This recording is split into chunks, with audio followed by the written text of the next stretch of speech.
Happy 420. Hi. Happy 420. I love the way we start the show. What's up? Okay. I said I love the way we start this show. I know. We're like still puffing and not even like gotta give you a few minutes to get in here. Exactly that. I still, for those listening, from the beginning, which we'd probably do on like Spotify and Apple iTunes and or the playback, on YouTube or whatever. Listen, I apologize profusely, but I have every intention of having previous shows that we've done this month up on our Spotify, Apple iTunes, and or Apple Podcasts and Google Podcasts very soon. I swear. It's just been, it should be at the top of the list, but honestly, it just gets shuffled. Right. Well, I mean, at least you're your own squeaky wheel about it. Yes, I am. I've been saying, but we do have some really good episodes that I'm sure people are dying to hear. Dying to hear. Yeah. And this one will be no different. So this one's going to be up quick. Where are people? Did you hit everyone in Discord? I hit everybody in Discord. I don't know where they are. But I will do the disclaimer. I think I'm going to need to do a different disclaimer when we bring our guest in, but we can start with this one. It is about that time. You are about to get highly educated with the Cannabis Closet podcast with Canna Queen and MJ. This is an adult content show with no limitations on subject, language, or actions. Opinions, views, and expressions may or may not be that of the hosts and their subsidiaries. But if you aren't sure, you can just ask us. And if you're still not sure, our face will probably explain it better. So it's time to get this session started. Thanks for rolling up and showing up, and welcome to the Cannabis Closet podcast. Woo, woo, woo. We still don't have intro music. That's fun. I swear, I think that between me and you and our ridiculousness, we could probably make our own ridiculous, at least intro until someone's like, let me do this for you. Right now, I will come in. We could like, I don't know. I never know what to do when I see a grown person beatbox. What is that Little Mermaid song? They're like, wind. Yeah. It's like, exactly. I don't know. Someone might eventually, be generous. Yeah. We have some people lined up that we would like to use. We just can't afford you. So, do an IOU. We can, IOU. Net always, net forever. Hey, how about this? As long as I owe you, you're never going to be broke in your whole life. Net friendship. Fun. What's up, everybody? Thanks for joining in. Pay them in beverages. Okay. We do have the beverages. I have a bubble gum today. I'm drinking plain. You got them all behind you. Look at you. I did. I did a little setup, but my camera being that it's old and chugging, you could see him. Yeah. But yeah, I'm drinking the plain today, but I've got her in a Soda Stream bottle so that I can keep the fizz. And why is it a little pink? It is a little pink because I put a little strawberry lemon THC drinky drink. We decided that's what that is. Strawberry lemonade. Strawberry lemonade. Right. So it's good. These are flat. Those bottles with the THC. Is a flat. Hey. So glad that you came through. Thanks for joining us today. Welcome.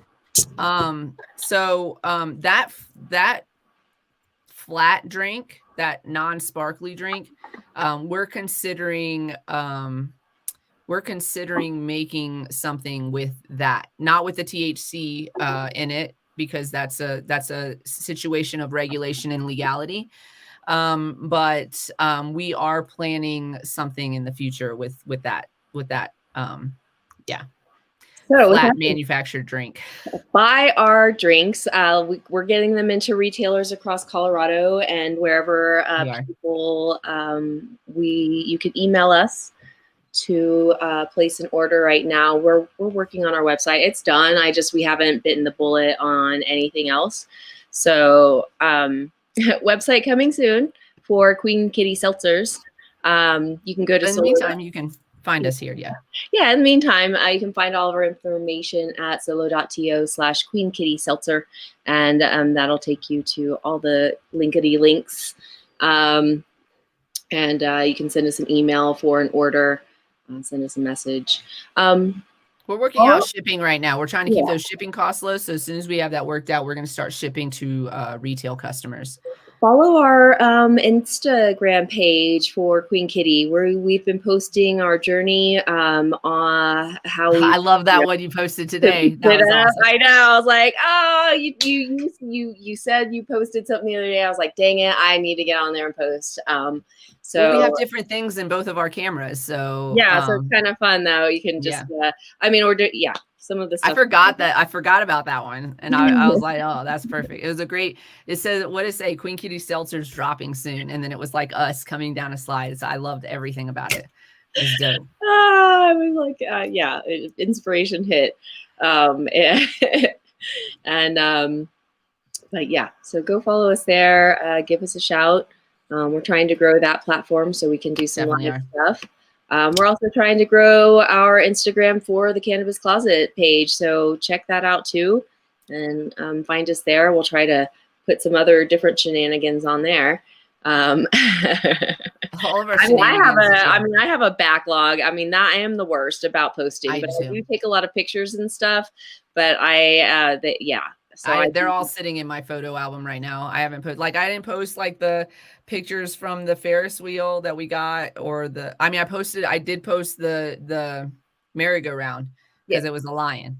But so more to come. The more you engage with us there, the more it will encourage us to get more things on there for you guys. Or yes, please. So encourage us. We need it. We need cheerleaders. Absolutely. And you guys have been the best cheerleaders, by the way. You guys have. Thank you. I just want to give a shout out to Bashful Indica. I follow her on TikTok. We're friends on TikTok and Instagram as well. She's a lovely human being, and she's going through some shit right now. So if you can see on the bottom of your screen, there's a Cash App scrolling on the bottom of your screen there. And I'll also put it in the comments in a little bit. But if you want to, help her out, she's got some health shit going on. I'm not going to get into it. It's not my story to tell. But we're going to help out as much as we can. And part of that is to let our community know that somebody is in need. So if you have $1 or $2 and you can donate, I'm sure she would be extremely grateful.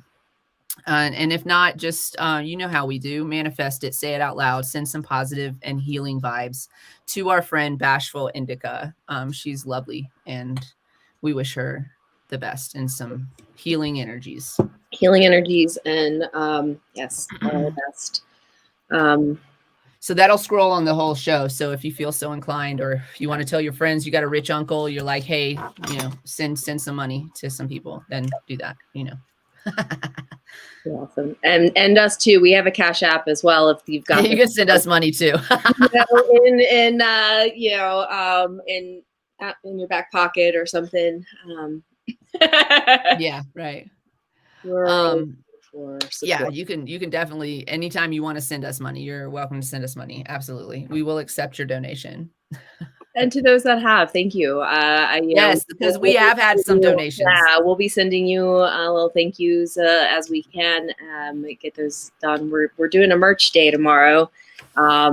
Anyone that is on the Discord or wants to join us in the Discord, we do work sessions, working from home. It's a little boring and annoying, and so sometimes we'll sit here in silence, but at the same time, we're over here taking on our computers. Come through. Sometimes we're not even looking at each other, but we're just sitting next to So everyone's welcome to join and sit there. Kel has come in and done that with us, and so Next has been in there, and so it's just even not cousin has been in there on the chat, but not in the virtual on the live on the streams. Because by the way, everybody, we have lights, camera, action. We have video rooms. You can go in and chat with people like in real life. Yeah, and you don't even have to turn your camera on though. You can just keep the volume. You can turn your But mic I wouldn't on, be embarrassed to do it because you should see the troll I look like when I get on this thing in the morning. It's morning coffee. No makeup, no showers. So you're lucky I brushed my teeth before I showed up. But yeah, so join us. We're gonna do a merch sesh tomorrow and just be talking about the things. We already have a lot of things that, ideas that we've jotted down. We're just gonna start putting them into action and places that you can buy them. So yes. And also, if you're in there, then we can get like some, solid opinions. You can maybe help us design it a little bit. Like, you could see it in the merch store and be like, I helped put that together. Yeah. So all of our information's there. Again, you can do the solo.to/cannabiscloset420 to find our Discord link there, join our group. All of them. It's an app, all the things are there. But we were talking about Discord. So, it's. Well, then why aren't you coming back? No, you don't have to say that publicly, but we do want you to come back. We would love to see you. My biggest thing too is I'll pop in there, and if no one's there, obviously I don't stay there, but I do to set up. I know you do, and so I have caught you in there a couple of times. But yeah, I think that I don't know if there's a way to be like, we're here. I guess you go into the main chat and then you add everybody and tell everybody that you're coming. And as long as they haven't turned their notifications or whatever off, they'll get it. Everybody gets the add everybody. Yeah. So Janet joined me in Hawaii the one time, so that was cool. She got the message. Girl, we're sending you love. Don't worry. Lots of love. Don't worry. We miss you and think about you, and you're always we're with you. So we'll send you some good vibes too. So pop in and just do some virtual hugs if you can. Yeah. Do we want to go ahead and do Black history and women's history, and then we'll get the ball rolling with our guest? Got a whole lot going on today, man. We got rid of all the interesting shit like at the beginning of the week. Nothing. There's no cops involved this week. Anger. Yeah, no. It's been a peaceful week. We've been busy working, doing our minding our business, literally. And literally minding our business.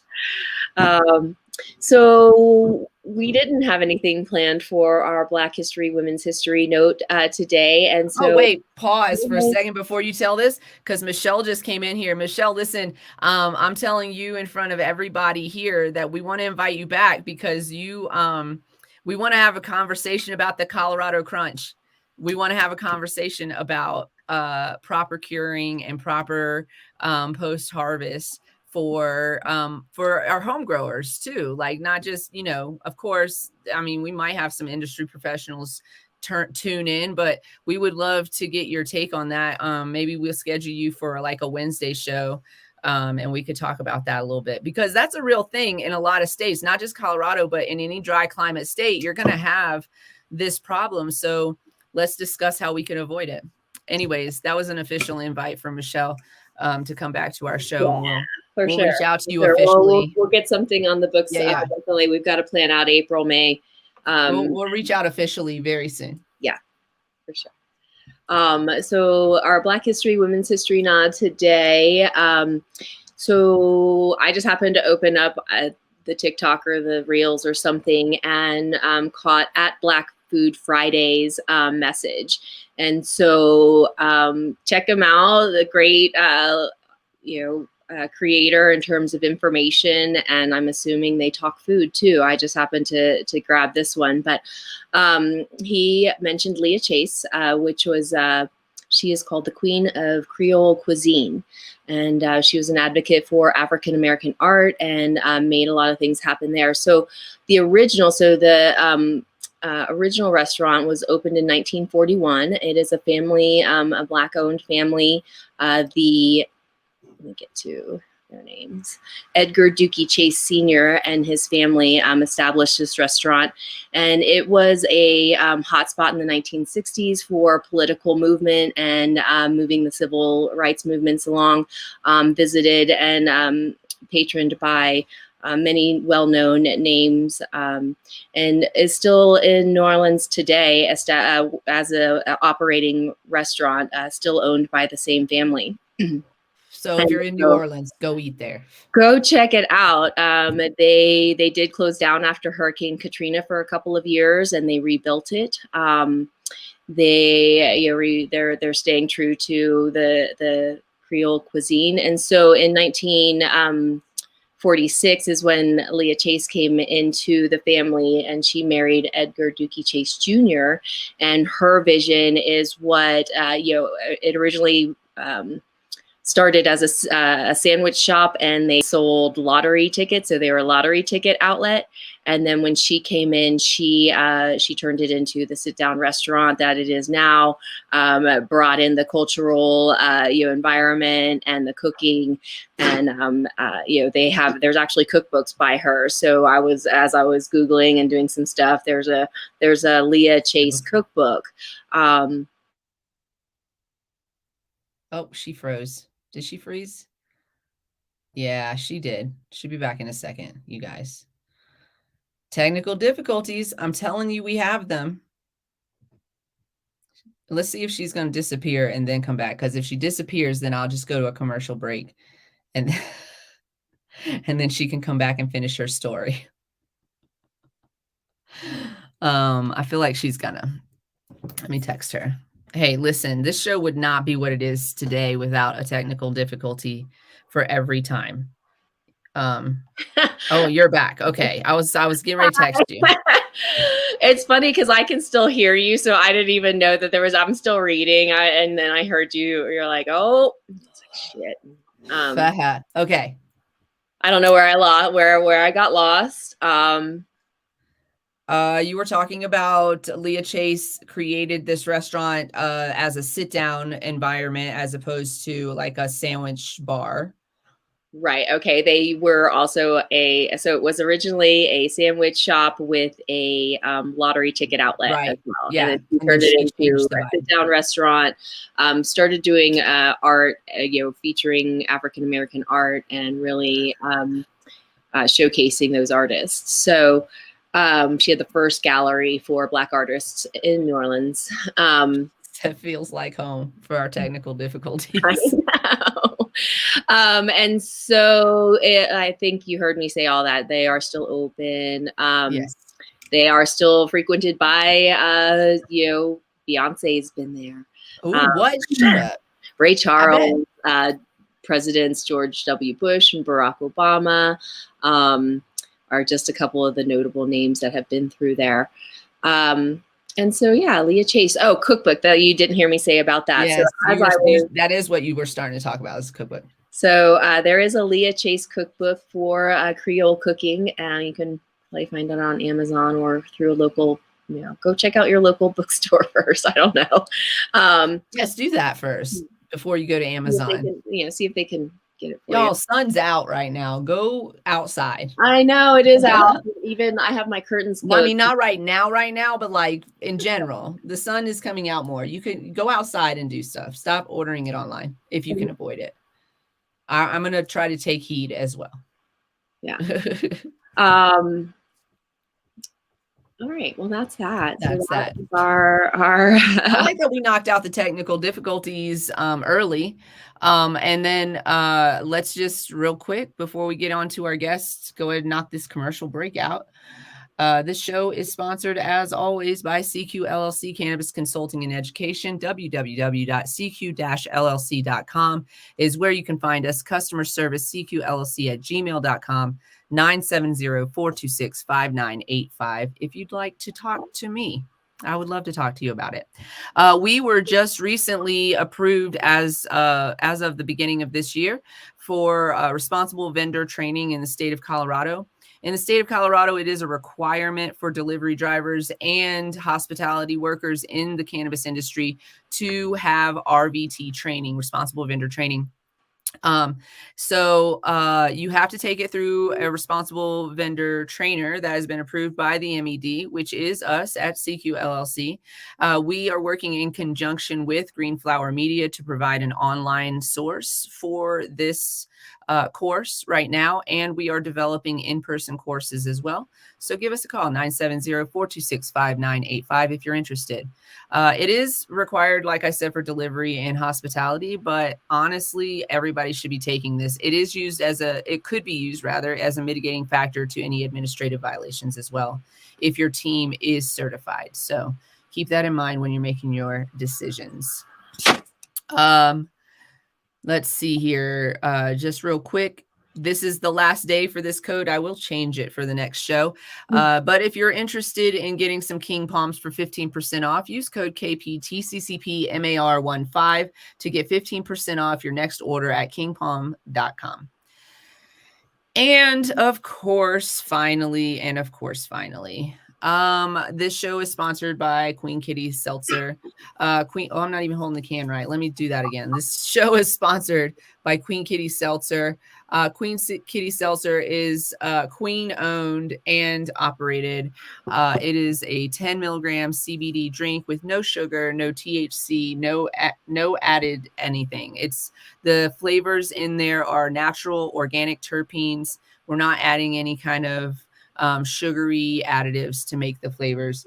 There's zero yak in the back, and there's a little piece of education on each can. So I encourage you to give it a shot. It's beautiful. We have 3 flavors. We have plain, we have bubblegum, and we have lemon kiss, and they're all delicious. I cannot choose between them. And we have some new flavors already planned in our head. We're really excited for them. And we know you will be too. Yes, we know you will be, because they are dope. It's going to be dope. So these are delicious, though. I love drinking them. I'm trying not to drink my whole supply. I just have one every once in a while, but it is hard to see them out there and not want to just drink them all up. Right. I've got them in my fridge too, so that when I go to take them, that I have cold ones. So I'm like, same.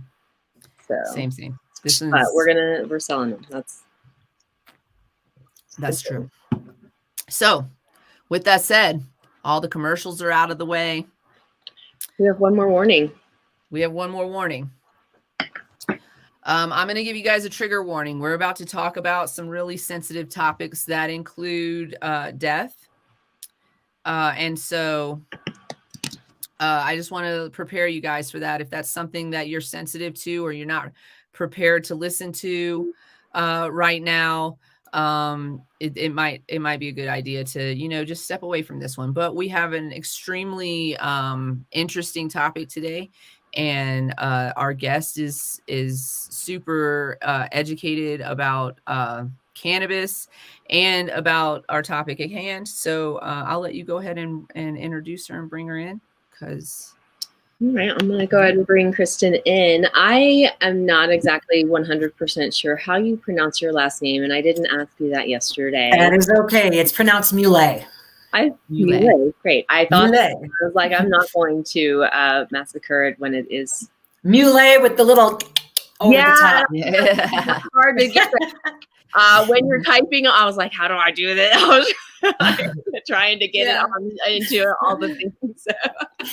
Exactly. Hi, thank you so much for having me on. Yeah, so I met Kristin as she's a cannabis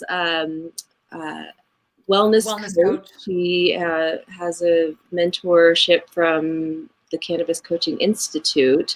You went through a whole program that, and I would like to hear more about. I know through our emails we kind of discussed some of the things you learned, but I'd love for you to break that down and just give a little bio about yourself. I've got your little bio there, and we talked about you being a chef previously, and another life, and it also looks like and an architectural designer. Like those are 2 completely different lives that you were living. And then here you are now, coaching people to be their best and live their best life. So, tell us about your journey and yourself. And So living your best life, that's pretty much what, that's what this is right now. So you're bringing up all my past careers just to kind of give sort of a timeline on how this has all come together. So I do have an architectural background. That's what brought me out to Colorado from Wisconsin about 23 years ago. And I was, I landed a job right away in architecture. It was my first one out of college. That was around, 1999, early 99. And I worked in that space in an office until 2006. Could not stand being in an office. Amen. Loved cooking, and made sort of a pivot. Kept my foot sort of in the door in the architecture space as a subcontractor, to get the business going. So then I was a personal chef for a while.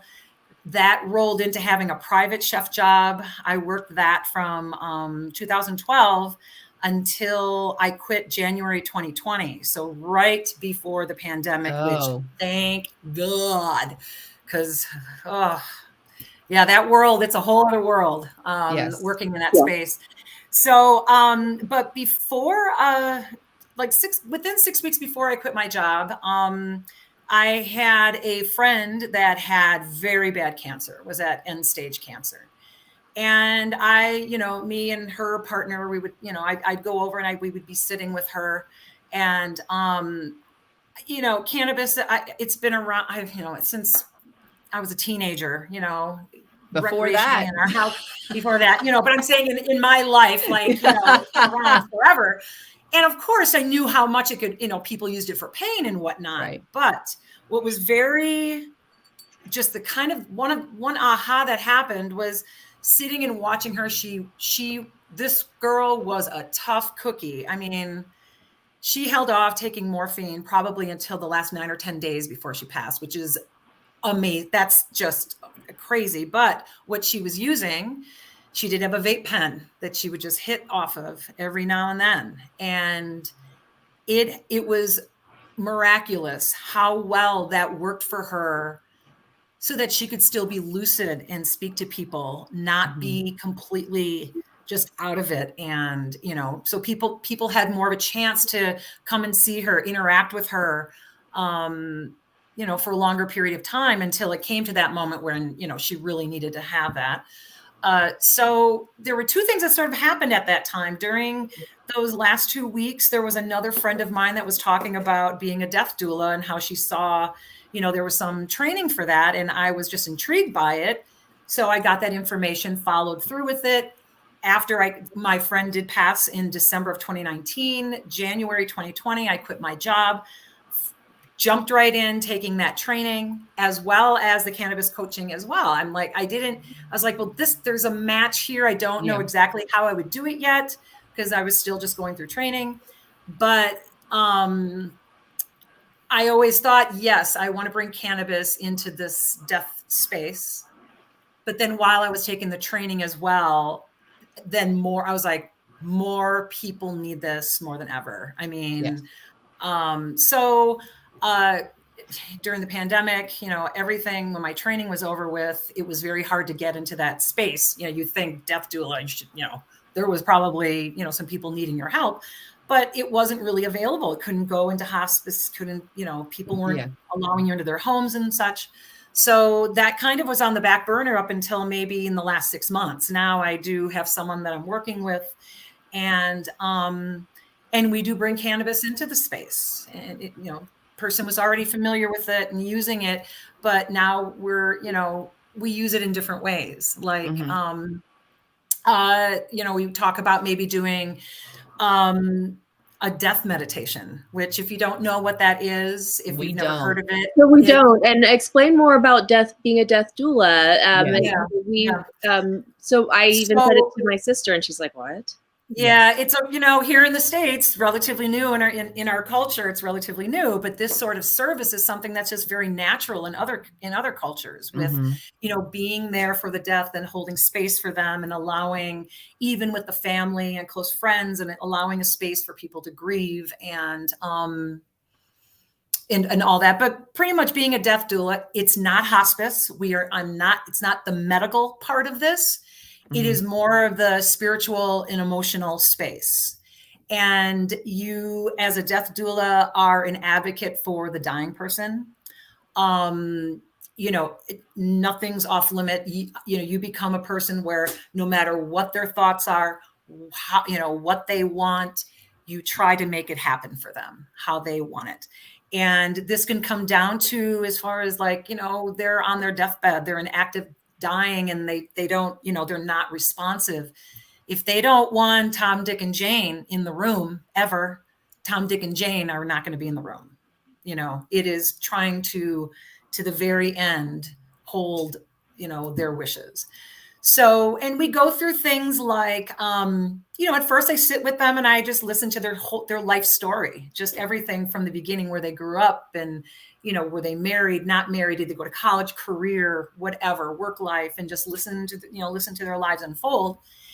It is not dogmatic, you know, whether someone's religious, not religious, spiritual. I mean, I am a spiritual person, but I don't, you know, push that onto the person I'm working with. It's all about them and what space they're in, and then creating the container for that. Let's see, you know, educating, you know, you help with hospice too, and hospice is involved, educating the family of what to expect and being with the family too. So not just, you know, sitting with the active dying person, but to also be a person for the family or close friends to, you know, have just an outside person, which that can be very helpful, you know, to people during that time. Let's see. So, so the, you know, the cannabis coaching, you know, that's been fantastic. I do a lot in that space. Death doula, like I mentioned, I've worked with other family and friends, but like having my first client of someone that I did not know is, you know, in the last 6 months. And it's just really beautiful work. It's a really passion project. Yeah, I think what you're doing is amazing. I love this idea. Now, I had never heard of a death doula before speaking with you. And the idea of it is I mean, it's just something we're missing, you know. I feel like we talked about when we first spoke, we talked about this a little bit, but I feel like especially in American cultures and in other, like, you know, Western type cultures, also we put that as something that's taboo, that we just don't talk about death. That's right. And honestly, I feel like that makes it more difficult when we get there to process, I mean, even for the legalities of what happens around when a person dies. And we need, you know, as a society, I think it would be beneficial to us to discuss it, because it is going to happen. We're all going to die. It's going to happen. And so I think, you know, especially when somebody has like a chronic illness, or an illness is going to take them from us, it's helpful to prepare the body so that we can go and listen. I'm not pushing my thoughts or beliefs on anybody in our audience, but I don't think that this is a one-time thing for us, for our spirit. I think that there's a return. I honestly believe that I've been here before. Just, you know, things are familiar that shouldn't be familiar to me, things like that. But, you know, for me, talking about this, in my brain space, talking about this then prepares you for going to your next journey without this, this unnecessary, negative stress, you know? So what I don't know, what are your thoughts on it? So, well, and you're exactly right. I mean, we need to be talking about this. And ultimately, what happens when we start talking about it and we're open about it is we start living a better life.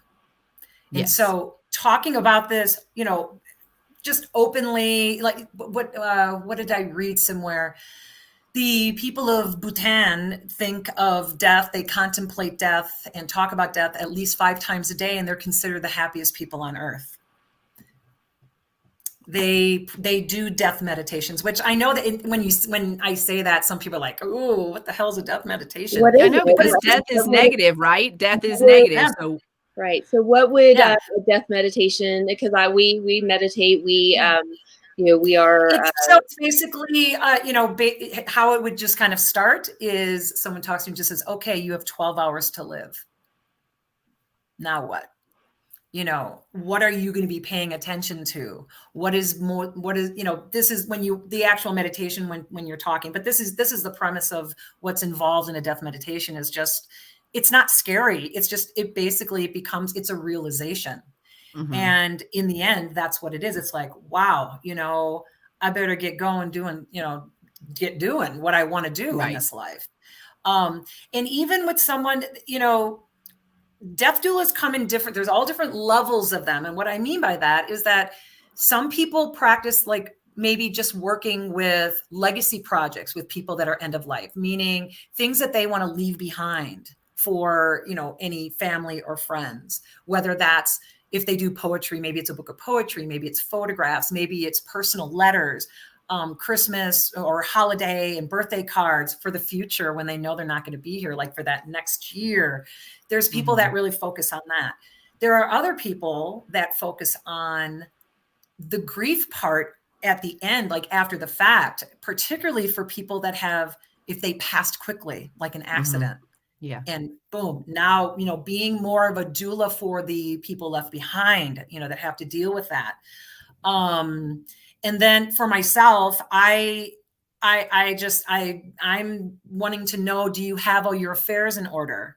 Let's look at that first. Let's get that managed, and we'll get you on a track that you can fill out your documents, whatever you need, because once that's set aside, you don't have to worry about it anymore.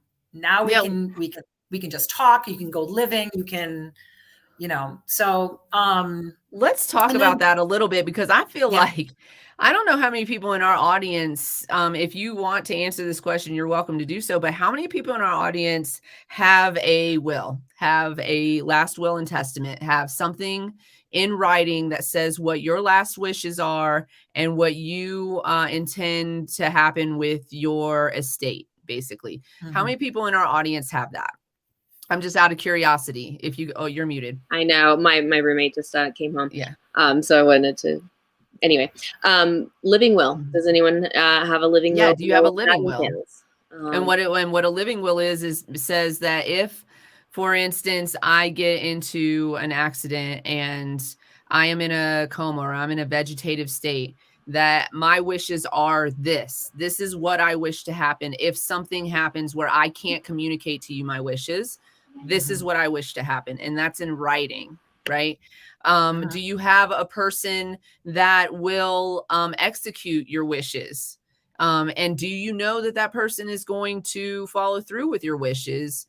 We were talking about this yesterday, but my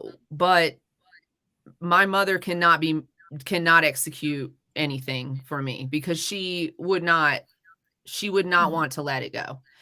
My husband, on the other hand, as long as this is not a Dateline episode, we're good with this. But my husband, on the other hand, if something happens to me where I can't make a decision, he knows what my wishes are. We have actually had this discussion on more than one occasion. I have a will, but I definitely need to update it. And I see our audience, some of our audience is saying no. A lot of our audience is saying no. This isn't something that people think about because, again, in American culture, we put death in this taboo category as if it's never going to happen to us. It is absolutely going to happen to all of us. None of us are getting out of this alive. Right. None of us. And just being afraid of it. People are, but that's, that's how you get past being afraid, is talking about it. People let's not lose sight of this. There's this perception that if you create this document that you are going to then die right after creating, and that's not like what happens. You're just prepared just in case it does happen. And it helps your family. It helps it helps your family because people will argue. Well, she. I think she would want this. Well, I got kicked out of a funeral home at my grandma's funeral. Well, y'all neither. Yeah. So you got to put it in writing. We did. Yeah. And now, have any of you had that experience where a close family member where everything was all planned out? My grandmother had everything planned out, and my uncle executed her will, but my family still fought about it, but it was all in writing. So it was fine. They ended up having to go to court about it, but the judge sided, and from what I understand, in general, like in those beginning days, she got her as long wishes. as there were decisions that were made that, okay, this is what's going to happen next, like in those days. Yeah. I mean, I've been on both sides. And there's a legality about it. And those of you with children, and let me say this, because I said this yesterday, and I'm speaking to the audience right now. We talking to you right now. I will be damned if the United States government is getting a damn thing of mine and more of my money. No, thank you. They already do a death tax. You have to pay taxes when you die.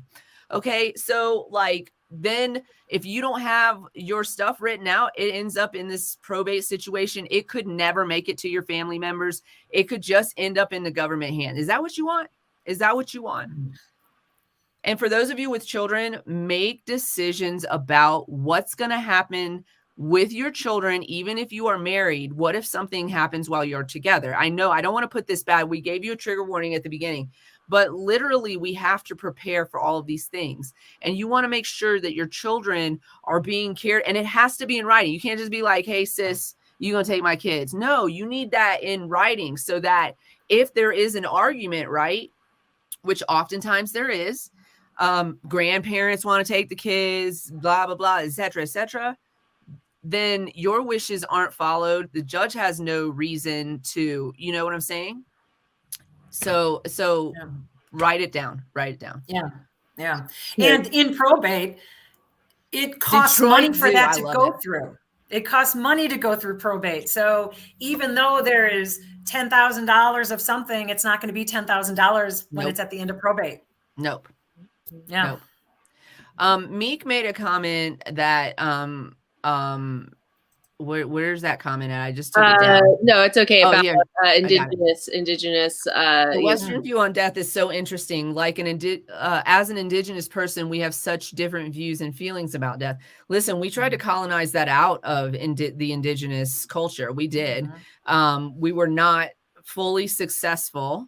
And I thank goodness for that. I thank goodness that there is historical evidence and people held on to their culture and their language so that we can now teach the future generations and maintain the culture and the communities.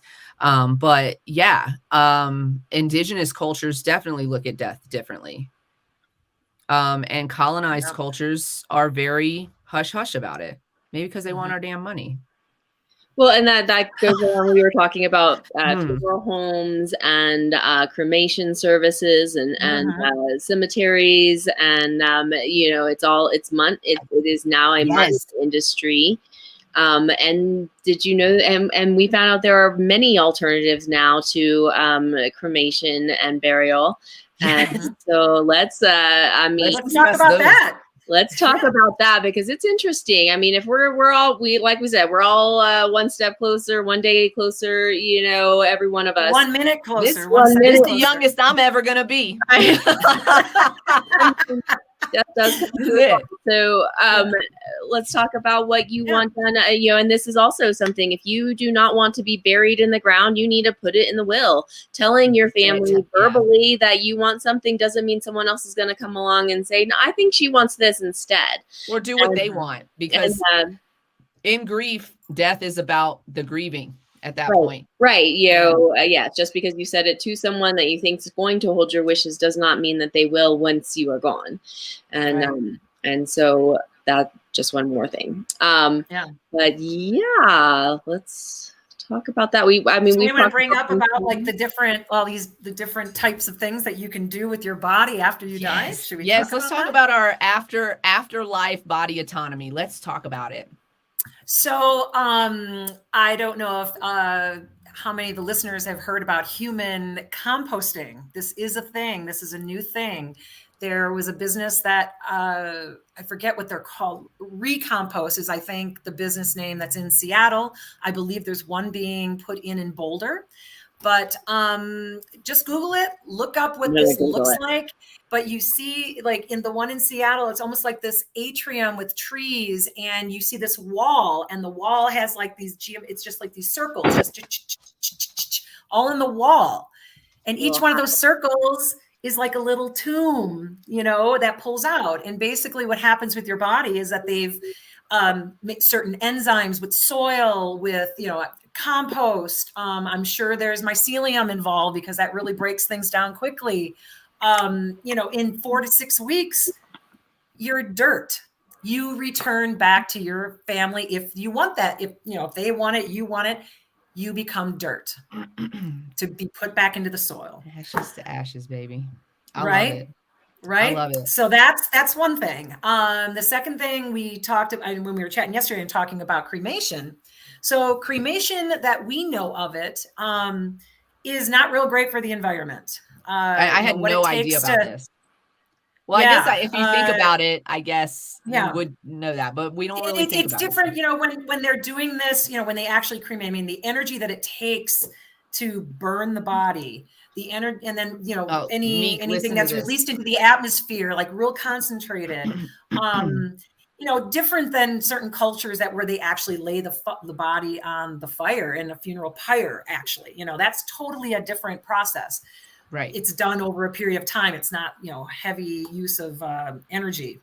But now there's something called aquamation, where I don't know the whole science behind it, but there's water involved. I mean, my dog, one of my dogs, when I was in California, I had her acclimated. Of course, in California. Yeah, of course.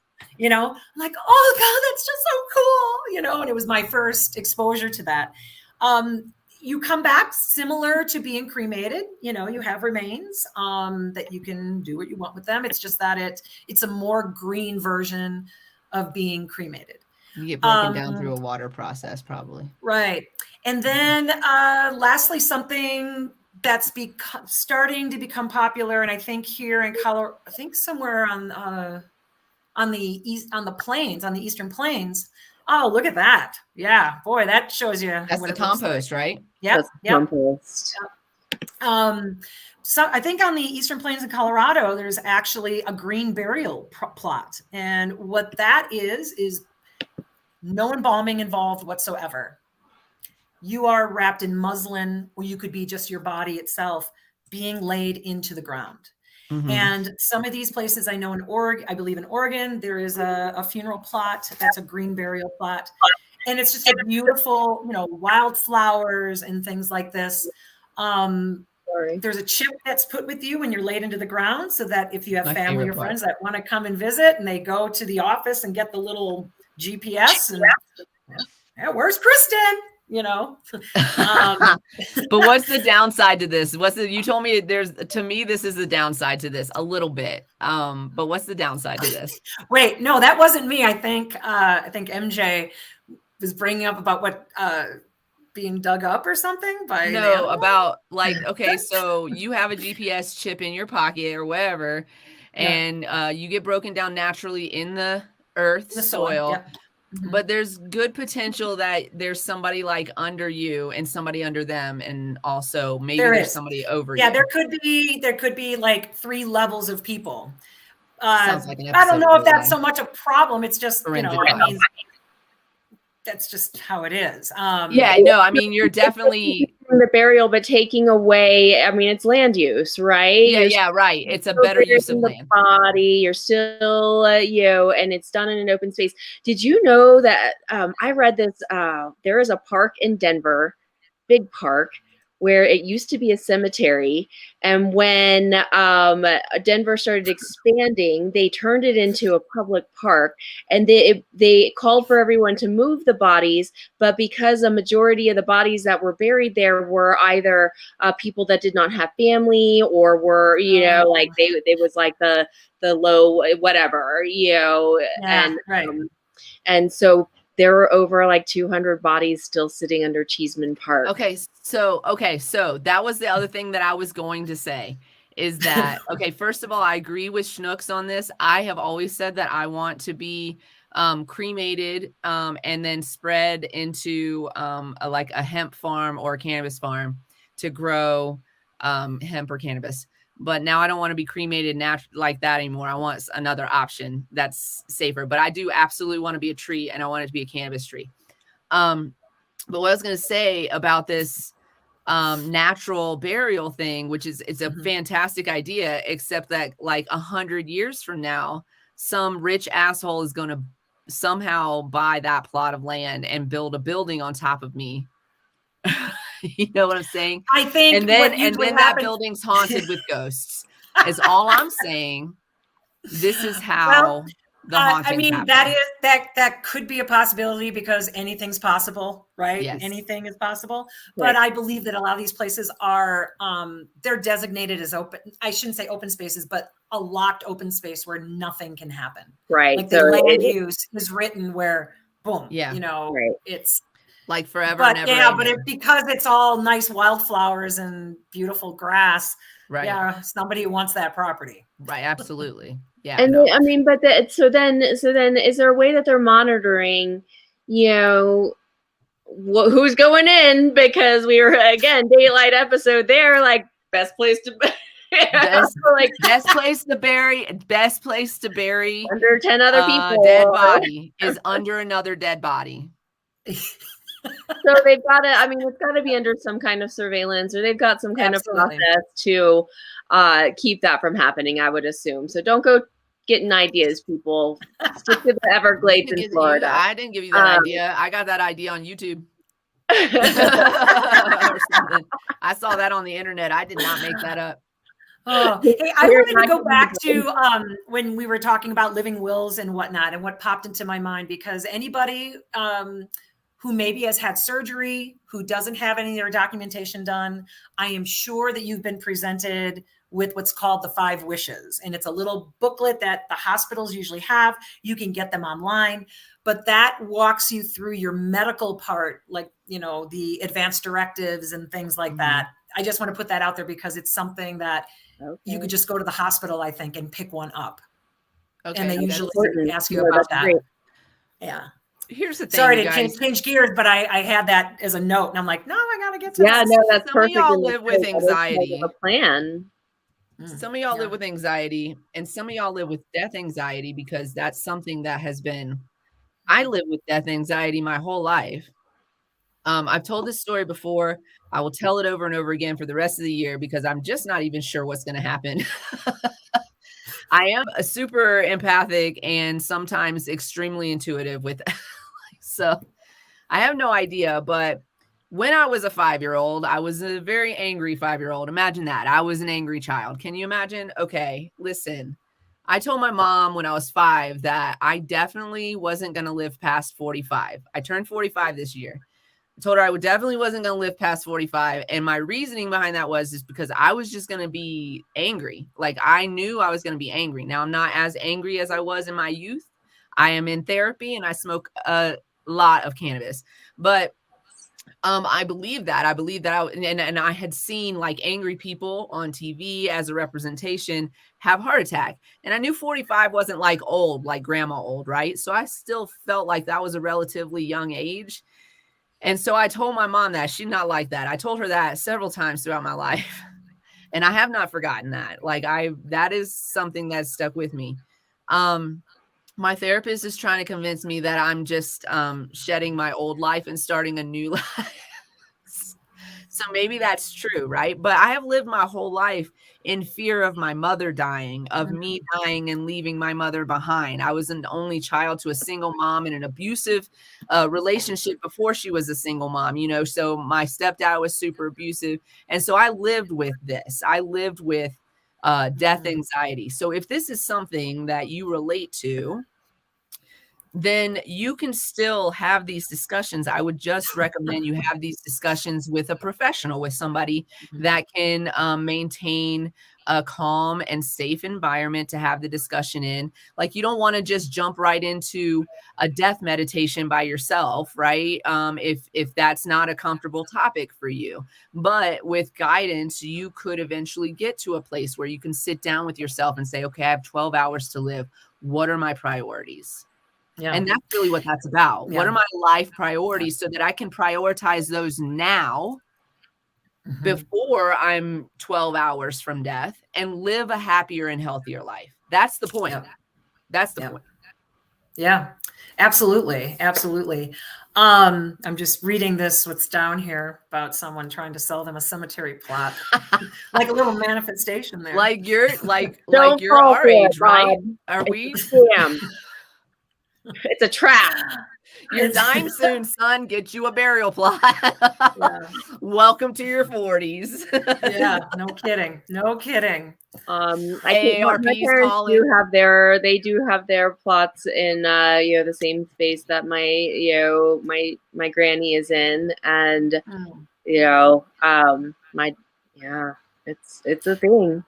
Yeah. So. One thing about talking about death, with me coming to this space where I'm at now, it would not have been possible. It would not have been on my radar had I have not been brought up the way I was brought up. I mean, my mother was very open about it. We had a lot of death when I was young.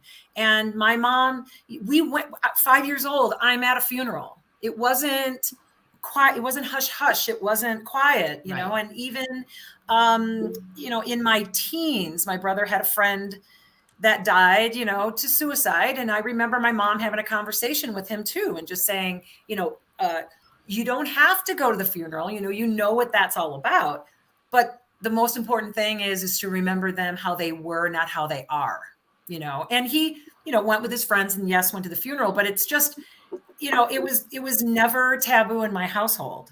Right. It was never, even being around people that were very ill and at end of life, parents would take, it was a family member, a grandmother or whomever, we'd be towed along and we would go and witness and be there. Mm-hmm. That is not happening. Because in a lot of families, nobody wants to be by themselves if we can avoid it at that. That's also scary. That's a scary transition for the person transitioning. I know that a lot of times the grieving get like a lot of the, when we grieve, I can't deal with the hospital. I can't deal with death. Like, baby, you got to deal with death. Yeah. It happens. Yeah. But, I just think it's just so important to be just talking about this with your children. Someone's very ill. Don't, of course, with caution, if they're like 4, maybe there's a certain way that you bring that up. Maybe we talk about it in a 4-year-old's language. Right.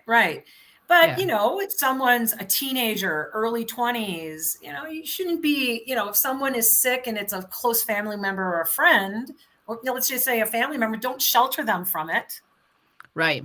Because they're experiencing it young. And then when they're older, they have an idea. It's not their first time. It's being put in front of them, Right.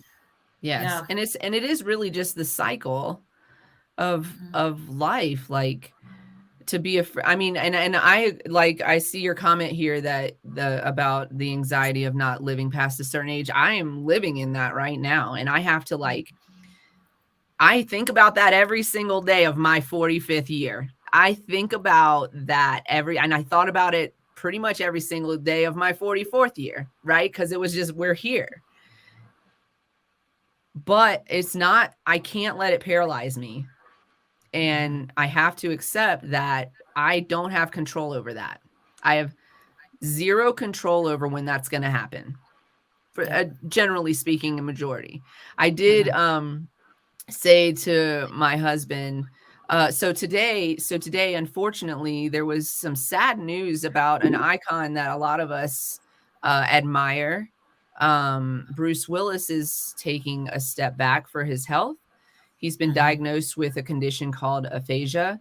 Aphasia is a brain condition. It is caused from some type of brain injury, brain damage, from a lot of times from stroke, but also can be from a TBI. So if you've ever had a traumatic brain injury, and as you get older, that could change, that could affect as well. What aphasia is, for those of you who don't know, it is a condition that affects your ability to communicate. So, and there's 3 different forms of it. And I don't remember the names. They're named after the people who discovered them. But in one form, it affects your ability to speak. In another form, it affects your ability to understand. And in the third form, it's global. It's both. It's basically you can't speak or understand. And I was like very clear with my husband. I was like, when I'm at a point where I cannot communicate my needs, I don't really want to continue to do this. That seems like that. And I also have a fear of dementia and Alzheimer's because it is like late in life. It is something that has affected the women in my family. And that's just not how I want to go while I still am and have memories, and I'm not, in this poor state where somebody has to take care of me 24/7. And that's not everybody's wishes. You might be okay with that, but that's quite all right. But for me, at the point where I cannot function on my own on any level, mentally or physically, I am very good with saying, it's been fun here. So let's go to the next journey. And my husband will go to jail for me. That will be my Dateline episode, you y'all. Have your living will. Yeah, that will be my Dateline episode, y'all. My husband will 420. Oh, it's 420 on the West Coast. What? Okay. But y'all, for real, that's how my Dateline episode is probably going to happen. I'm scared. I joke about it a lot. I say that I don't know if I'm gonna have a speaking part or not and all this stuff. I joke about it a lot, but like, honestly, my husband takes very good care of me, make sure that I am good at all times. And he would do whatever it takes to make sure that happens. I believe that about him. So in regards to that being, I think being afraid of. Living, we do. I think in Colorado we do have living the right to die. The right to die. Yeah. So let me talk about that a little bit. Yes. So it's fantastic that we have this, but it is not easy to obtain. So knowing ahead of time what it takes for this to happen, it's not something that if you're right, let's just say you're going to pass within 3 months, more than likely you're not going to be able to get the documentation and get the medication to do that. And my husband's going to prison. So in general, from what I understand, from what I've read, you need to have 2 doctors that are outside of your primary care doctors that will sign off on this. This usually takes about 3 months. Now, the thing is, though, too, like I know in my area, I live on the western slope of Colorado. My local hospitals, I've actually been on the one that's in Rifle, Colorado, Grand River. I have read on their site that their hospital will not participate in that. Their doctors will not participate in this. And that they think it's unethical. And I'm like, oh my God. It's crazy because you'll let my vet put my dog down. Can't help me. Yeah. Right. So that's the sad part. So what I have heard that has happened in my area, and I've heard this from someone that worked with hospice, that a client of theirs or a patient of theirs was able to get the documentation, couldn't get the drugs. They actually, through a pharmacy in Denver, met with them at the Eisenhower Tunnel somehow in that area to get the drugs, and you have to pay for them out of pocket. It's not exorbitant, but it's $500. They did an underground drug deal in a tunnel. Jesus. But if you read the studies too, what's interesting is that they just think, the government thinks that since this is out there, that everyone's just going to be dropping like flies. Come on. That's not it. If you read what there's, it's only been, how long have we had it now? Is it since been 2016? Very low amount of people have actually gone through with it. And then of the people that even qualified, a small fraction of them even went through with it. Like they even had the drugs and they didn't end up using them. So it's not like people are just running out there to use it. It's to be nature to want to strive. Without getting in trouble, people that are assisting you getting in trouble. And that's why you have to, So a lot of y'all don't know this, some of y'all might know this. Some people our age know this. Okay. But there's a huge case about this back when we were younger in the 90s, right? Yeah, in the 90s, 80s, Kevorkian. 90s, Dr. Kevorkian, right? So Kevorkian. It was in, you know what? I think it's in one of my yearbooks. So it's either 94 to 96 is, is when that whole thing. Y'all, we know, we use that as slang. But anyways, so this man, I'm gonna paraphrase my knowledge of it. We should actually on the next Wednesday, maybe we'll talk a little bit about it as a like a piggyback off of this show. But yeah, so he assisted patients, more than one, plural, and he's from Michigan. Yes, he assisted patients, more than one. Dozens. Dozens. Yes. In their end of life journey. By helping them administer the medications. And also these laws, right to die laws, were not, that they didn't exist. And he believed in your right to die. He was like, if that's what you want. It was a big thing because, again, there's this taboo about death in America. So he was being called a murderer.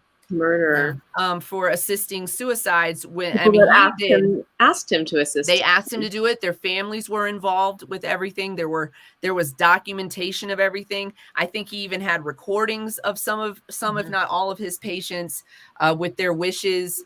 And still, I think, didn't he get convicted? I want to say he got convicted for killing these people when they asked, and he sacrificed his license and his life to assist these people at the end of their journey. And they were terminal. Every one of them was terminal. They weren't suicidal, right? They were terminal. He wasn't out there. He wasn't, he wasn't dextering people. All right. He was just like, he was literally helping them. People were finding him. People were finding him. When your dog is in such pain and can't function, can't stand up, can't go to the bathroom on their own, can't eat, can't drink water, what do? You do a humane thing. You take them or have somebody come to them. That's my process. And you peacefully let them go because they are in tremendous pain. Honestly, my experience with every dog that I've been through this with, they let you know that it is time and in their way. And that it just living on is going to be the most excruciating experience. Why would we give that to our animals, but not give that to our human loved ones? Why would we take that away? He assisted over 130 patients. Thank you for Wikipediaing me for me. We're gonna hire you as an intern. And so why wouldn't we do that because for me, when my grandmother was in hospice, that was so painful to see her that way. And we knew she wanted to let go. She stopped eating, you guys. She just stopped eating. She would not eat. And that's how she went. She starved herself to death. Is that how you want to see your family member? Because my grandmother, and I am of her, so trust, if I don't have somebody helping me with that, I will just, you can't. So can I ask you, when you said that, now, did she stop eating on her own? Yes. She didn't starve. She didn't. I'm just going to tell you, she did not starve. And that's one of the hardest things that she was just, her body was shutting down. Yes. It was shutting down. But she was still, she was at the beginning stages, I guess middle stages of dementia, Alzheimer's. So she did have like lucid periods and but in her lucid moments, even she was like, she told people she wanted to die. She told people that in her lucid moments, and then stopped eating. Like she was like, if you're not going to help me, I'm going, like she was very clear. Yeah. That she was, my mother was like, Farrah, she said she's refusing to eat. She said she won't do it anymore. And I was there is a process. There is something it's called, her life. That's another option to all this. Did we freeze? If you can't get right to die. Am I frozen? What's happening? No, I'm good. I MJ, hear you can hear me? Yeah. Okay. She is frozen now. lose. She's frozen. Nope, you're back. Are you back? I'm back. I lost. Yeah. See? So there is this other thing that can happen outside of right to die, outside of the other options that we think of. That's called voluntarily stop eating and drinking, FSED or VSED or voluntarily. Yeah. And when, usually that happens with someone, they are at end of life. They're just starting, there is a point when the person who's actually dying stops eating and drinking, and they can still be living for a good chunk of time after that. I mean, we're told, oh, you can't live more than 3 or 4 days without water. Well, it's not that uncommon to someone be at day 7 to day 9. Right. It all depends. And we hear about it all the time, even in survival stories. That's right. That's right. Yeah. So, some people choose to do this voluntary stop eating and drinking. Yeah. There's a point when you hear about people that are doing long fasts. There's a point when they don't feel hungry anymore. Right.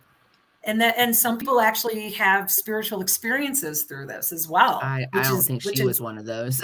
No, but I'm just saying that you had met my grandmother.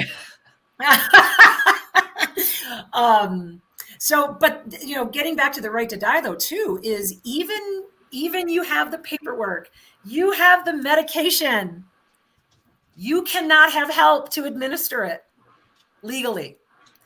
You have to jail, brother.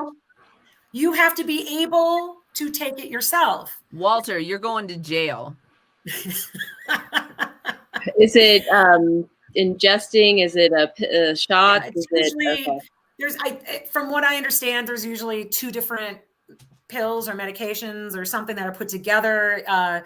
They say that it can burn. Like you usually want to mix it with some honey. People have ideas of how to help this, but it's in some sort of put into a liquid form and taken back. Okay. So like not even your hospice nurse. Your hospice nurse can't do this for help. I'm angelic. Yeah. That's insane. I just think that's craziness. That's crazy talk. Hey babe, just wear gloves. It'll be between us. They ain't gotta know. I'll put my fingerprints on it. It's fine. Yeah. Wear gloves. Oh shit. Between your toes, so nobody can see. Listen, I got all the tricks. I might actually end up on Dateline. Legitimately. I told you the other day, sometimes I wake up and choose violence. And that's gonna be your end of life. Like day I woke up and can you call Keith Morrison before we do this? Can you call Keith Morrison and Craig Melvin and let them know it's time? Hey, there's something I want to show you, to help in this conversation of death. There is something that's actually called the death deck. Oh my goodness. Okay. This is interesting to me. I'm excited. You can get this on Amazon. I think there's deathdeck.com, their own website too, where you can do this. So it's it's a game. I've never played it as a game, but there's an actual way to play this as a game. But, like for instance, let me pull a card and ask you ladies a question. How about that? I'm okay. I'm afraid. See, some of this stuff is stuff we've already been through here. Okay. You are diagnosed with a serious cancer. You want your doctors to A, lay it all on the line, B, just focus on the next steps and not overwhelm me, or C, talk realistically to my loved ones, stay optimistic with me. Lay it all on the line. Can I choose 2? I know. I might C. I'm gonna lay it all on the line, and also C, whatever C was. C. Keep talk realistically to my loved ones. I have a plan. Listen, I want my doctor to talk realistically to me because I'm not. I have a plan for cancer. Listen, because this is why. Listen, everybody has cancer. Cancer cells in your body.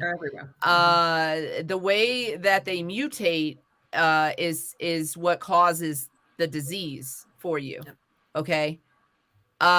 So I am realistic about my possibilities. Plus women in my life have, or in my my mother's side, have had breast cancer and other types of cancer.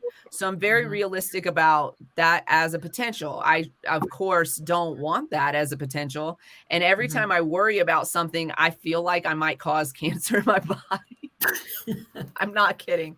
So I'm trying really hard to like let my therapy work and my cannabis work. But here's the thing. I already have a plan for cancer. I will not hear my voice. I will not go and put poison in my body. I will not. There is not a doctor on this planet that can convince me to do that. If the cancer is going to take me out, then I'm going to go out in a peaceful manner. I will be high as fuck. I will be loaded up on RSO. I got 15 different connections for RSO that are not even regulated cannabis connections. So like, that's how I'm going out. Like, if that's it, then that's it. Then I'm just going to be, I'm going to feel good for as long as I can. And I believe in cannabis that much. And also I'm a practice what you preach kind of girl. I talk about cannabis like I believe that it cures cancer because I've seen reports and studies and evidence that it can cure cancer. So I'm putting all of my fucking cards on that. That's where I put my cards. And if I die, I die, because I'm going to die anyway. Yeah. But at least I won't be sick when I'm dying. That's right. That's right. What were you going to say, MJ? What was your choice? Also A and C. I want to know, but also like I want to stay optimistic about it as possible. And again, after this show and everything, it's a whole nother conversation with my family. I don't have children, but my sister and my friend, like I'm gonna be leaning heavy on some I'm other also your platonic life yes, partner, I've got my PLP over here, like I got you. And so yeah, I will say that I'm exactly like you, A and C, and I'm going to add even an additional D to that and say, give me a psilocybin trip. Oh, yes. I would definitely include mushrooms in that. Yes, absolutely. I would include natural plant medicine. I wouldn't stick with just cannabis, but cannabis would be like, I would be on the RSO hardcore. It'd be in my belly button, under my tongue. And, whatever canals I could put it in to get it into my body faster. Yes, I will put it in my butt. I don't care. I will get cannabis into my body as quickly and as effectively as humanly possible. And honestly, the most effective way to absorb the cannabis in your body is through like sublingual methods or those types of methods. And you have a lot of nerve endings and such in your butthole. So, and the vajayjay and your vag too. We have an extra one. So it would be a whole thing where I'm about to take this to a whole nother level where I would like put the oil and then use, I would definitely use it as a sexy time. I'd be like, well, let's get healthy and sexy at the same time. I would definitely do that. Cannabis suppositories, they exist. They're used and to weed lube. Yep. Yes. Yeah, it does, and it's amazing. Okay. So I have another card I wanted to ask you. This is a fun one. So it's labeled malicious intentions. Oh, we had an A for that last question too in our audience. Yeah, we had an A for that too. Awesome. If you could haunt one of your enemies after your death, who would you target, and how would you do it, and why?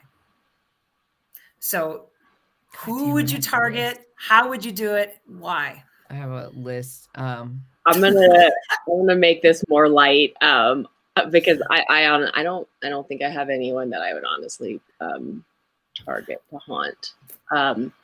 But it would be her. Should I say her first and last name? In second grade, this getting real, y'all. This is deep. Something's getting haunted. Okay. We had assemblies, school assemblies, and so you got to get out of class, go to the lunch area that was cleared out, and there would be some kind of like they would do some kind of music or show or whatever. It was just like school assembly. Well, one school assembly, they did like the California Raisins song. I heard it through the grapevine was popular that year or whatever. And so teachers came dancing in trash bags, like, and looked like raisins, and they were throwing confetti. And we didn't even go to the same like, school. Don't take the confetti home, kids. And me being the paper art kid that I freaking love, I was scooping up the confetti and shoving it in my socks. And so we went back to class, and I were sitting in reading circle, and she has two, her letter, I'll call her JJ because that's her initials, was like, Mrs. Scott, Megan has confetti in her socks. And I had to get up in front of the class and throw away my confetti. And so I would come back and haunt JJ, and I would throw confetti on her.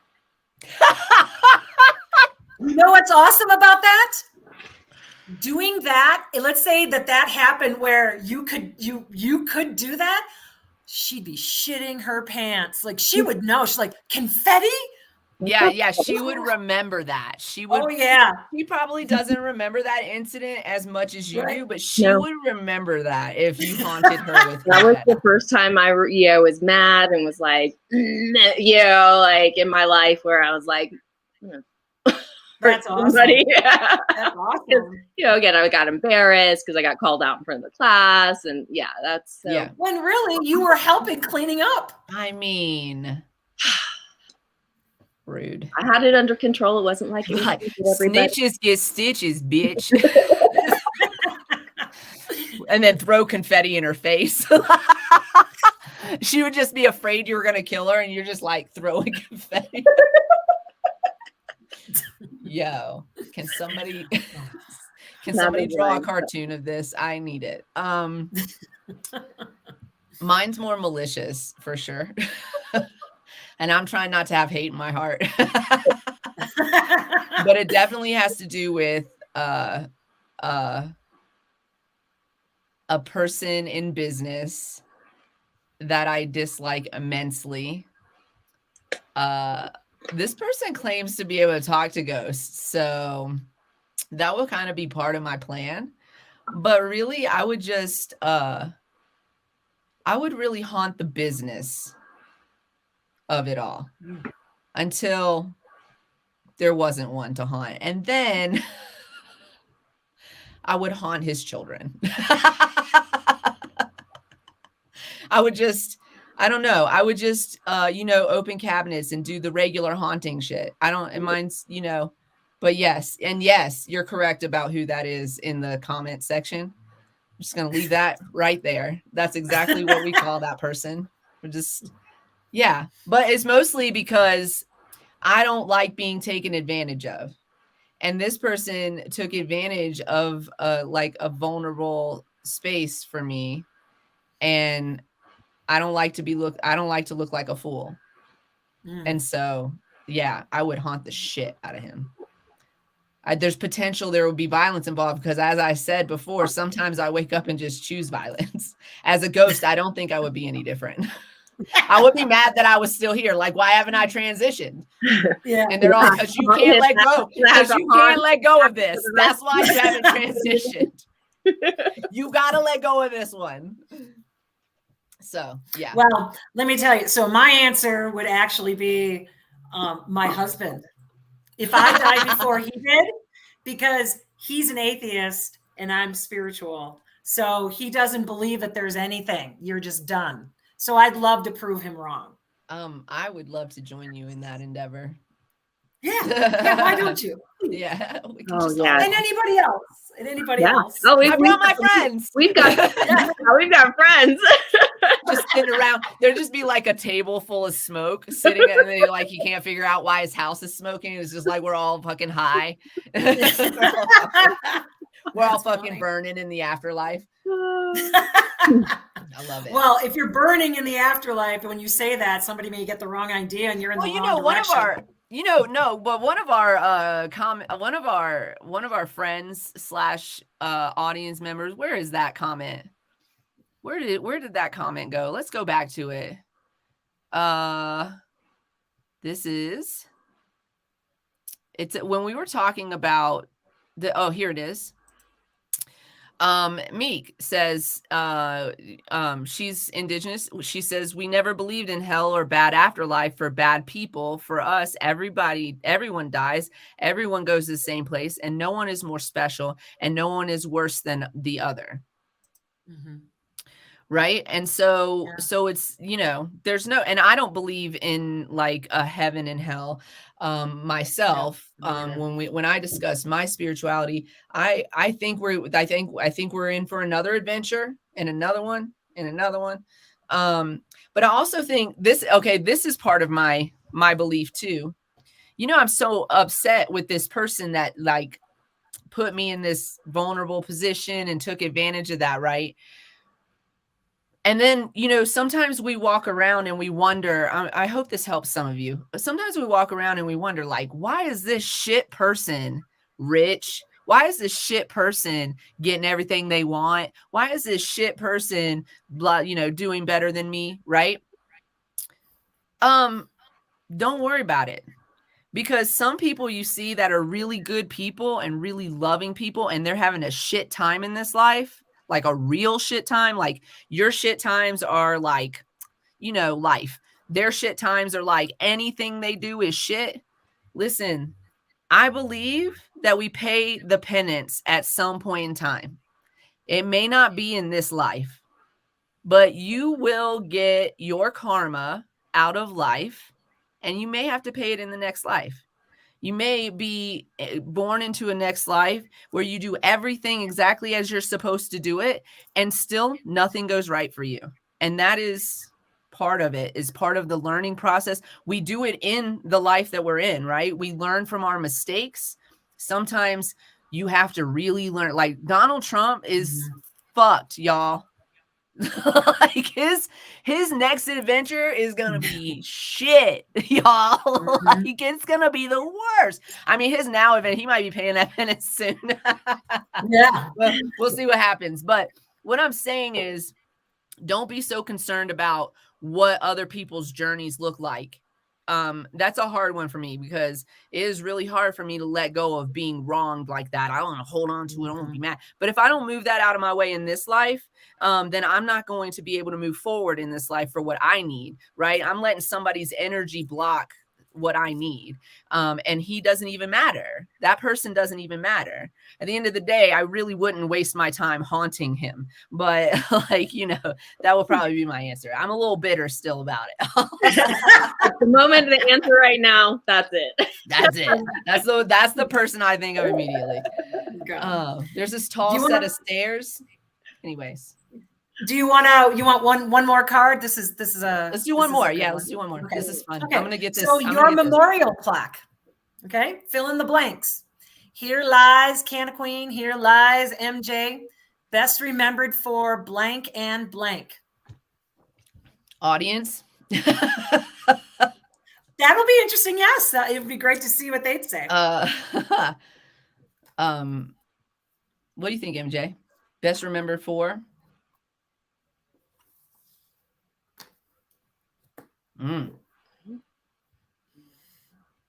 This is actually similar to a question that I writing the plaque, I guess. Do I get? Yeah. Am I depicting the words, or is it going to be like some? You know what? Give two different options. I know what you're talking about. I know what you mean. Give two different options. If you were to write it, and if someone else were to write it, what would it say?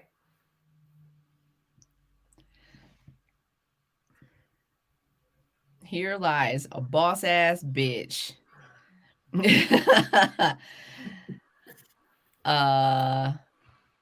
Here lies a boss ass bitch that could still smoke you under the table, even though she's not in this ethereal plane anymore. Are you saying that for yourself, or are you saying that for MJ? Yeah. That's what I was saying about myself. Okay, let's put a spin on this. Canna Queen, you do one for MJ, and then MJ, you do the one for her. Oh shit. Okay. Okay. Reread how we're supposed to fill in the blanks. Sure. Here lies Canna Queen. Here lies blank, or here lies Canna Queen. Best remembered for blank and blank.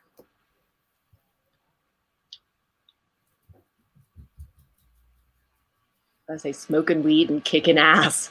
I was gonna say pit bulls and puffing. That's good. Oh my God. Oh my God. We gotta make sure it's now. Here we gotta make sure it's now. Here lies Canna Queen. Here lies MJ. I feel like we should make t-shirts that say that. Pit bulls and puffin. Because she's had pit bulls ever since I've known, and like they're not like the puppies, and she gets them and gets to train them from the beginning. She gets like the ones that somebody got as a puppy, didn't train. She takes that dog and teaches it manners. And that's what she does. My first one I got. So I thought I was a little confused. So Canna Queen, that was what you said for MJ. That's MJ's? Yeah, that's MJ's. That's cute. And that needs to be a t-shirt. That does. But this actual question is very similar to one that I ask when I'm interviewing a client. Like, what do you, if you were to write your own eulogy and write about yourself, and really trying to tap into those feelings, like, you really are a good person. There could have been bad things that you would have done, but you know what? In your soul, you are a good person, and, and have them express that. So when I read that, that's what I thought of. I'm like, this is similar to what I talk to with clients. So good job, ladies. Good job. That's an interesting deck. That's the death deck. I want more of that. The death deck. We should do some of this. We should do some, like, not just that deck, but we should like consider like picking up like. I thought you had a deck. I do. I have this. I have this one that we never use. Actually, we should use it. I have this one, and it's like a podcast deck, though. It's just like general. But you know why we never really started using other ones? Yeah, is because it was just like general stuff, and we. In the beginning, when I got those, we were like, okay, if we get stuck somewhere, we can use these, but we generally talk about cannabis because we were just doing the Monday shows when we started. And so we generally stick to just cannabis on Monday shows. And so those cards didn't really work all, like in most instances, to like bring in a subject to talk about for a whole show, right? But they could work for like a little banter and stuff. So yeah, I'll definitely pull those back out. Yeah, and we should look into some other cards too. I'm sure there's like a whole bunch of different decks out there. It's important to think about that. I see a lot of you guys like, man, that's really hard. And I'm thinking the same thing. Like, I am so creative when it comes to putting words together until you tell me to say something nice about myself. And I tell you guys that every week, right? I say, be nice to yourself, but it is very difficult. I think let's start making a practice of it now. If you start doing that now, you could write your own eulogy and be prepared for that. Like, you could be like, this is what I want in the paper, bitches. Right. This is my, yes. Yeah. Is it. Right. And then not only that, but like positive self-talk is really important for life. So while it's a preparation for death, if you will, it's really great for life. This whole conversation that we're having about death is, I think, one of the probably most positive conversations I've had about death in a very long time. But also it's preparation for life, you guys, to live a happier life. So that, so you can, again, living and giving peace of mind to yourself, to your family, to your loved ones, knowing that you don't have to stress over it, or for, God forbid, it become an emergency situation and all of a sudden, but that is why this happens. We don't know if we're going to step off a curb and get hit by a bus. We don't. Or, I know, because I'm nowhere near a bus, not wake up, one day. And so to leave that burden on anyone, it's eye-opening. I'm like, can I will my student loans back to the government? Does that work? Y'all can have these. Or the rest of this shit is for my family. Their corporations are recognized as as humans. I would like to leave my student loan debt.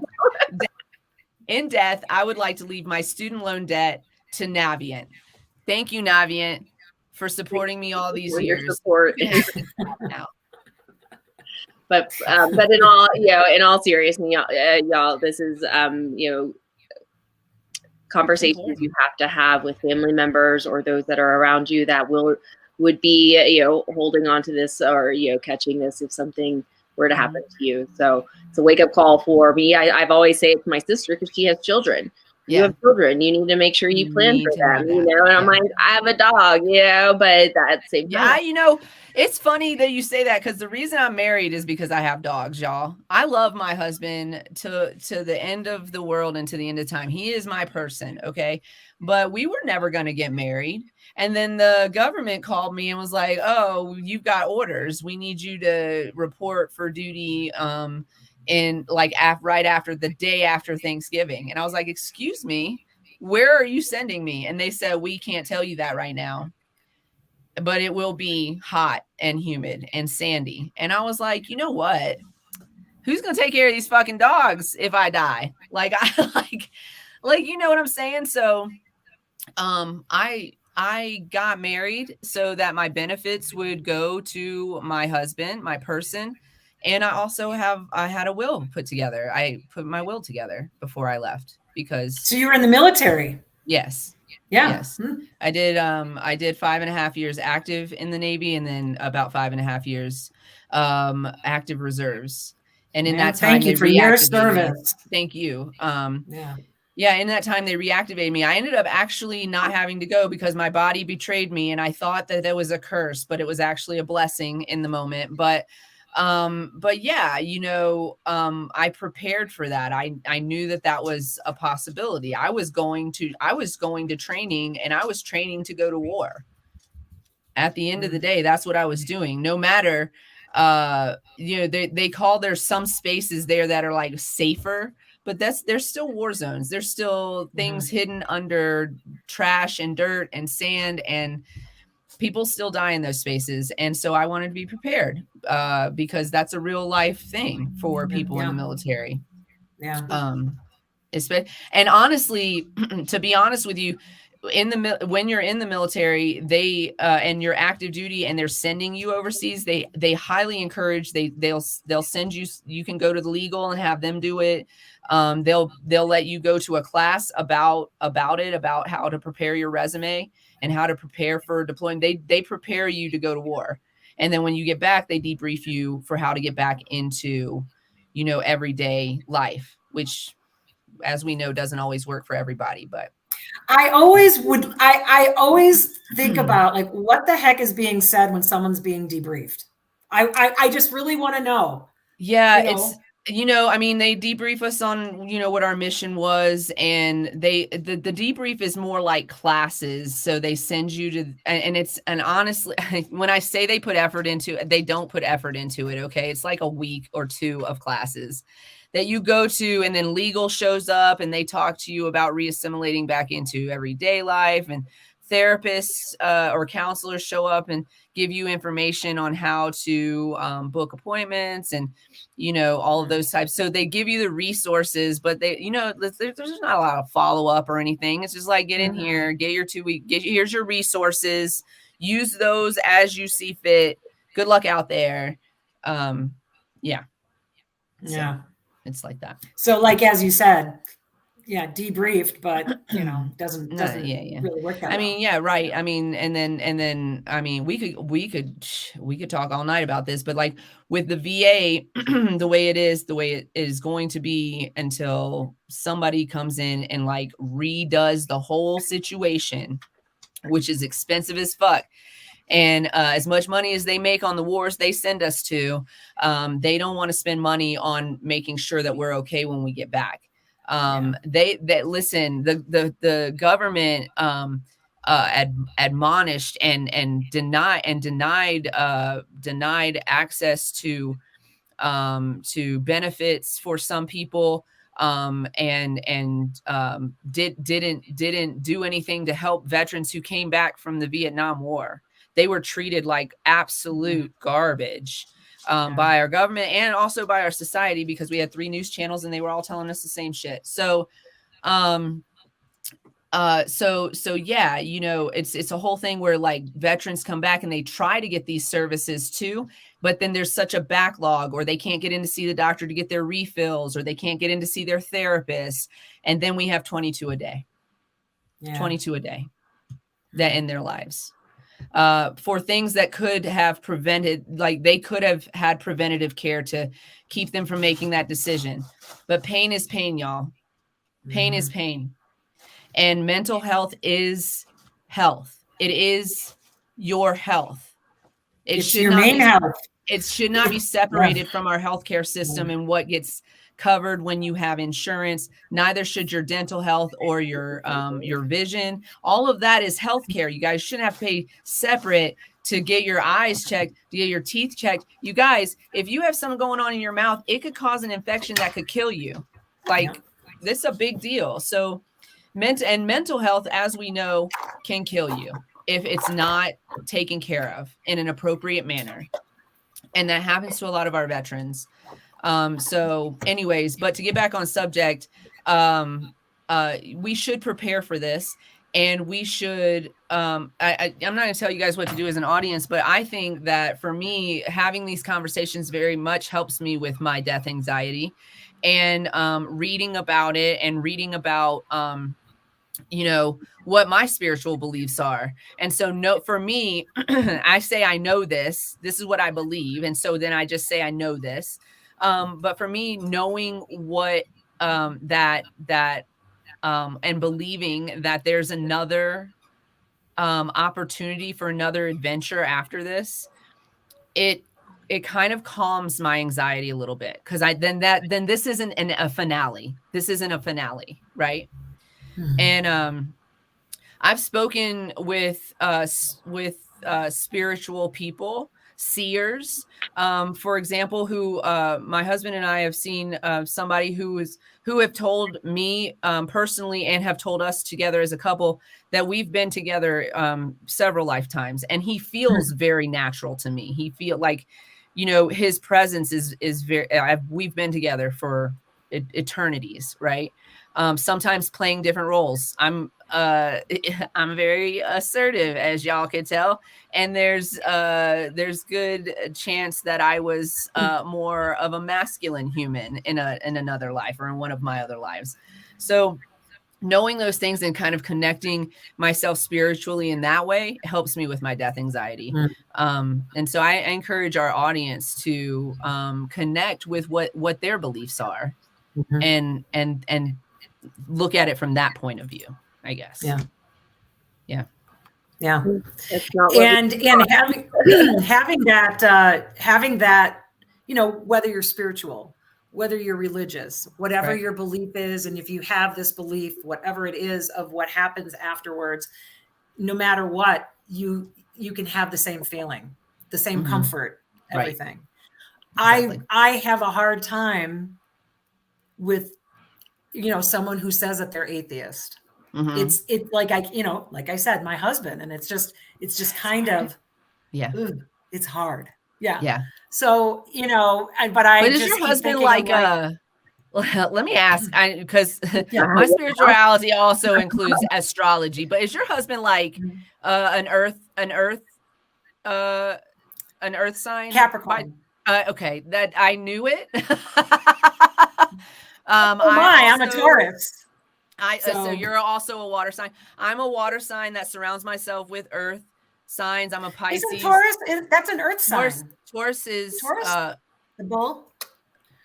Is the bull the earth sign? Maybe. Okay, but you're probably right, more than me. But I surround myself. Taurus is an earth sign. You're correct, because they're supposed to be my soulmate. So I surround myself with earth signs. I surround myself with you. But the practicality of being an atheist is very much in that demeanor. That's why I asked that question.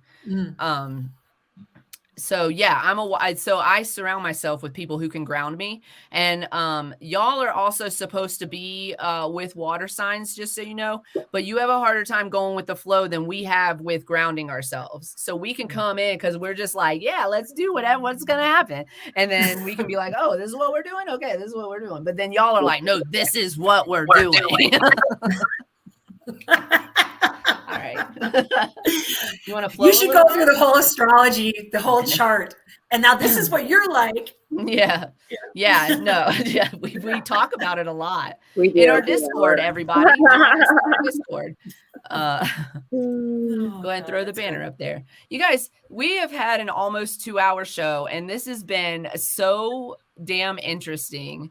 I definitely would love for you to come back in a future show, and we can definitely talk about this more, talk about some other shit. I don't care. Yeah, I would love to, talk more about the cannabis coaching and how you've helped patients, walking into a dispensary, not knowing, new to cannabis, and so that there are, services like yours, people like you that want to educate and help patients beyond what I do behind the desk, and for what we do to the and have that connection between the dispensaries too, so that is something that Queen and I, we have that connection with the facilities and education, and making sure education is the most important thing. And connecting, so it's awful to, and we've had patients that are, and we have, because we discussed with our dispensaries where at one point Dr. B was like, he would say specifically like 10-1, even though, or 15-1, and people would be like, there's not a 15-1 on the shelf, but Dr. B said this is what I should take. And the dispensary employees are like, but it doesn't, and so we had to change our language and the way that we were educating patients, and that, and working with the dispensary agents to say, okay, let's kind of get on the same page, and that's how it should be. So. Well, you were mentioning too, one big thing that's missing in dispensaries is really the option of having all different cannabinoids. Sure, you can have something that might have CBD, like an edible. There might be a strain or a chemovar that has maybe a little more of a balance, but it's few and far between. And particularly when people are coming in medicinally, this is what I'm talking about. It's, for a medicinal patient that were to walk into a dispensary, has no idea what they're doing at all. They've never used. And let's just say they're older and they have no idea, but they know, hey, I have a friend that has been using this for that, Well, they read an article in the AARP, man. Right. Yeah, exactly. They write articles about how cannabis can help with aging and symptoms of whatever. So they're like, now I want to know. Disservice for that person to come in, and more than likely, if it's a pain-related issue, they are being told, here's a 30%, chemovar right here. Right. Like just knock you on your ass. So then you just don't care. No, the person wants to. But I want to live. Yeah, functional. Yes, exactly. We use that for a little bit, and then internally we gotta, get it. So, well, we would love to talk more about that and the programs that you have available. I know you have a website, so do you want to?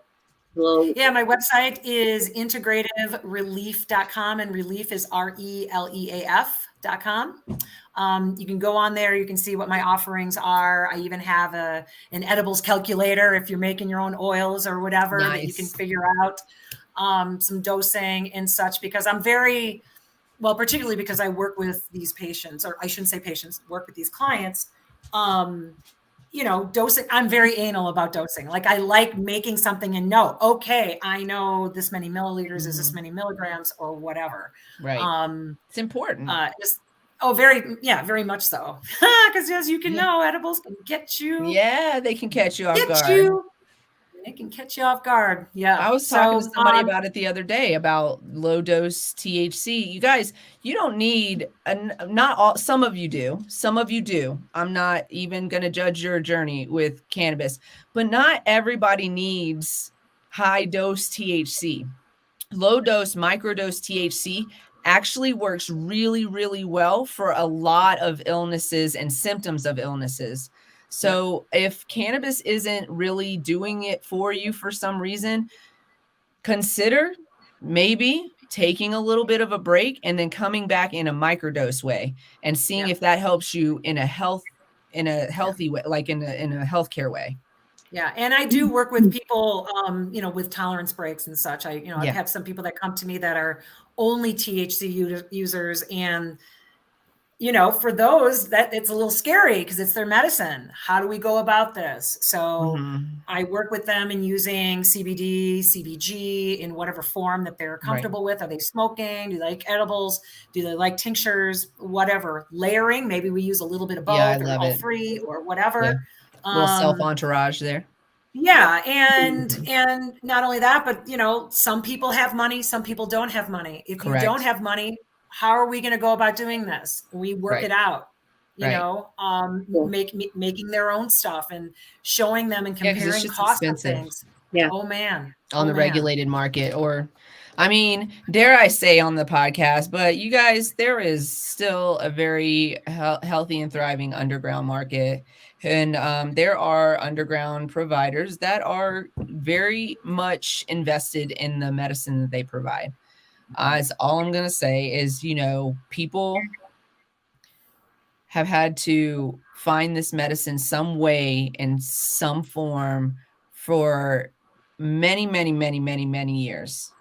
And people have had to travel from their homes to come to Colorado to bring it back. People have had to travel from their homes in Colorado to meet somebody on the street to bring it back so that their kid can have some quality of life, or so that their mother can pass in a peaceful manner, or so that their anxiety doesn't destroy all of their relationships.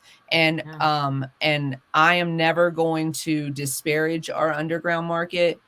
It is in fact cheaper oftentimes to use the underground market. Be careful about your sources, because some of them do test their product, but that is the main thing on the regulated market that really is the benefit. The biggest benefit on the regulated market is that it is a requirement for them to test their product. But with that said, we have read many of recalls that happen in March for flower that was sold in January. And that means that somebody ingested unhealthy flower from a regulated dispensary. And so we have to consider that, and consider cost, and consider what is it worth to me? What is my life worth to me? Like, what is it worth? Is it worth it to me to do I have the money? And if I don't have the money to shop in the regulated market, is it worth it to me to just not use cannabis as a treatment? Or am I going to find a way to incorporate this? And that's our decision as adults. We are autonomous human beings. And then we have individuals like Kristin out there that can help you and guide you with education and understanding about what it is that you are looking for, what you need, and how to find it, and how to find it in different forms, because not everybody wants to smoke. Yeah. And also, working with people that, let's just say where they live, THC totally illegal. It's just not There's nothing available, or they have the synthetic version of it. I do work with people that are in that case. Luckily, they're able to have CBD and CBG. CBG, fantastic. If you can't, I'm not a doctor, but I'm just saying. Yeah, we should. You guys, we're not doctors. We're not doctors, but I'm just saying that CBG can be almost work as well for pain as THC when taken the right way for a lot of people. CBG is very effective. I'm not going to say it's not psychoactive, because you definitely do feel something from CBG. It's not the same as consuming THC. It's not that same psychoactive effect. Like to me, it's a little headiness for about 5 minutes. Yeah, it's not that. And it's so I find that so CBG, for those of you who don't know, is the parent cannabinoids, where all cannabinoids start, they come from, and then they, over time, and this happens in like micro time, but it happens over time throughout the whole process. These cannabinoids are constantly changing and evolving into whatever the cultivar is going to be, like whatever that is going to provide. That's what's happening. That's why the CBG transforms and whatnot. There are now people cultivating plants that don't lose their CBG, or don't lose as much of the CBG, because often in the past, we found the way that it was being cultivated, or the cultivars that we had didn't maintain the CBG throughout the life cycle. So you would lose it by early flower stage, and then it would be gone. So we would have to harvest early in order to get this. But now there are cultivars that actually have it throughout the life cycle in higher percentages, so that we can create the medicine. But it's more therapeutic in a way, in this sense that you won't get high like you get high from THC. It's different. We've been saying for years that CBD, for example, is also non-psychoactive, and that's just not the case either. It does have an effect, but it's not the same. So we compare it to THC and say, oh no, it doesn't do that, so it's not that. Your body will feel effects from CBD. It's just not the same as what your body feels from THC. It's different. And so you don't get high from CBD, right? But your body does feel the different effects of it. And it's nice. It's quite nice. Well, it's affecting the receptors. It's in the brain. Right. Exactly. So yeah. I told some mothers the other day that it's in that we have cannabinoids in our breast milk and throughout our body, and our babies have it, because she said, well, I can't drink this, I'm pregnant. And I said, well, it's CBD, first of all, so it's not so scary. Also, we talked about low dose THC as something that, if she ever needed it for symptoms, could be a potential for her. But CBD, in general. And then I talked to her about her endocannabinoid system a little bit. So it was interesting. Yeah. So no, I love talking about all that. That's when I first had yeah, we will. So, but like with clients, that's the first thing that happens is I have a presentation that I put together. It's like 20 minutes and it talks about all of it. I have to put my presentation together. I talk about all of it, but then when I go to, because we're building the rest of our classes, for CQ. And when I talk about it, we like what just happened, right? We just talk freely about it. Well, you asked me to put that on a slideshow presentation. I'm like, wait, can I just talk about it? Can I just say it? Can we just, no, you have to have a schedule to say it on to do a class, girl. And I know that. I've been teaching for years in cannabis. Been a cannabis educator for 5, 6 years now, probably. Yeah. Nice. At least, and that doesn't include like beginning career behind the counter, educating just patients and stuff. That's like actual just, so yeah, to do it, as a curriculum, I'm like, oh, can I just go up and talk about it? And no. Okay. I know. So to live with me. We got to wrap it up. Here we are, 2-hour mark. No, guys, amazing! Amazing show, so good. Thank you so much. Thank you so much for having me. Thank you so much. It was really, this wasn't even planned, and then our schedules aligned at the last minute. So thank you so much for taking time to be with us today. I know we told you that the show doesn't usually run more than an hour on Wednesdays, but we lied. Oh, I prepared. I knew it was going to be longer. Yeah. Lots of stuff to talk about. It's so interesting, and we will definitely have you back. For anybody who wants more information on how to get in touch with Kristin, we can definitely provide that for you. So just hit us up, but go ahead and tell us again where we can find you. Sure. Just one more time. Sure. My website is integrative.com, and reLEAF is RELEAF. You can contact me just right through the site. And on the site, you can see my offerings, any businesses that I like, I'm an affiliate of that I love. And if you want to browse them, feel free to browse. Edible calculator on there as well. Nice. Lots of resources. That's beautiful. Yeah. It's great. It's a great website. I was checking it out earlier. Thank you. Thank you. Thank you for providing those resources to the public. That's amazing. Yes, it's great. I need to actually get stuff for in clinic as well to give to patients for all aspects. So okay, cool. Right on. You guys, as always, be nice to yourself. Remember to put your mask on before assisting others. It's very important. Yes. Cultivate love. Bring it to you. You deserve it. And as always, stay lifted.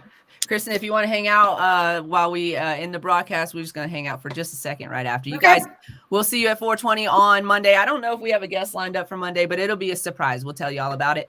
Surprise! We love you guys. We'll be surprised. Thanks for hanging out with us today, and every day. And we will see you on Monday, or we'll see you in the Discord. Come join us. All right. We love you guys. Stay lifted.